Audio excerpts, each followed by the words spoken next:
쇼펜하우어는 독일에서 태어났으며 19세기 초기의 대표적인 철학자입니다. 그는 인간의 본성과 욕망, 행복, 고통 등 인간의 삶에 대한 깊은 통찰로 유명합니다. 그의 철학은 현실적이고 비관적인 면모를 가지고 있지만 그 이면에 인간이 가치 있는 삶을 살아갈 수 있는 방향성을 제시하고 있습니다.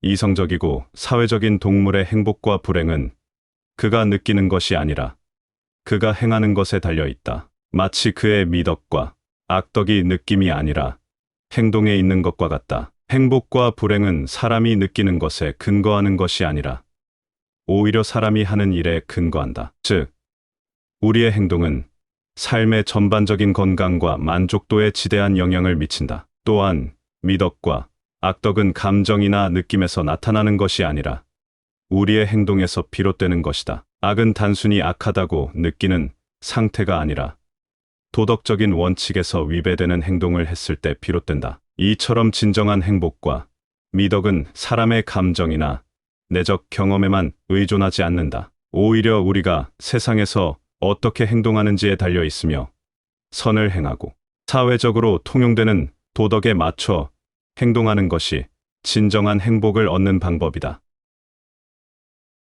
집에서 행복해지는 것은 모든 야망의 궁극적인 결과다. 진정한 행복은 외적인 성취나 많은 부를 소유하는 것이 있지 않다. 성공과 부가 잠재적인 성취감을 느끼게 하지만 이것이 지속적인 행복을 보장해주지는 않기 때문이다. 때문에 인간은 사랑하는 사람들에게 안정감과 소속감을 느끼도록 해야 하며 이를 통해 긍정적인 관계를 유지하는 것이 무엇보다 중요하다. 외적인 성취를 위해 부와 명예만을 추구하는 것이 아니라 가정이라는 개인적인 삶의 영역에서 안정감을 얻고 내면의 행복을 함께 추구하는 것이 진정한 행복을 얻는 방법이다. 가장 어리석은 짓은 다른 종류의 행복을 위해 건강을 희생하는 것이다. 삶에 있어서 가장 중요한 것은 건강이다. 사회적인 명예를 얻고 부를 얻어 행복을 얻는다고 하여도 건강을 잃어버린다면 아무런 소용이 없다. 아무리 많은 돈과 명예가 있다 한들 건강하지 못한 몸으로는 무엇 하나 제대로 누릴 수도 없기 때문이다. 이처럼 다른 성공을 위해 건강을 해치는 것만큼 어리석은 행동이 없음을 명심해야 한다.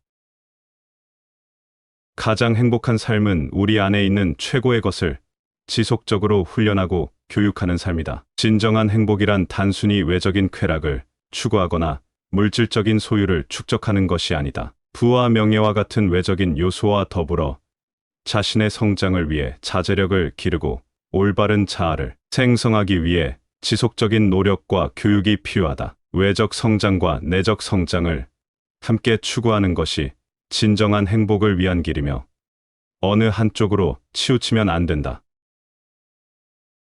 만족은 삶의 긍정적인 요소인 고통으로부터의 자유에 있다. 인간은 고통과 괴로움 속에 살고 있다. 신체적, 정신적 고통 속에서 행복을 찾는 방법은 그 고통을 스스로 인정하고 극복하는 것이라는 사실을 기억해야 한다. 아무런 노력도 없이 얻어지는 행복은 진정한 행복이 아니며 고통과 고난 속에서 노력하고 극복해서 얻어낸 것이야 말로 진정한 행복이다. 행복은 추상적이며 상상의 산물일 뿐이다. 행복은 객관적이거나 만질 수 있는 현실이 아니다. 단지 우리 마음속에 존재하는 주관적인 개념일 뿐이다. 행복은 명예나 부를 얻을 때 얻을 수 있는 고유한 특성이 아니라 단지 스스로 행복하다고 느끼는 주관적인 해석에 비롯된 것일 뿐이며 그로 인해 개인이 느끼는 행복의 정도도 달라진다. 어떤 사람이 어느 만큼에서 만족을 느낀다고 해서 다른 이도 똑같이 만족감을 느끼는 것이 아니며 스스로의 마음가짐에 따라 그 정도가 달라진다.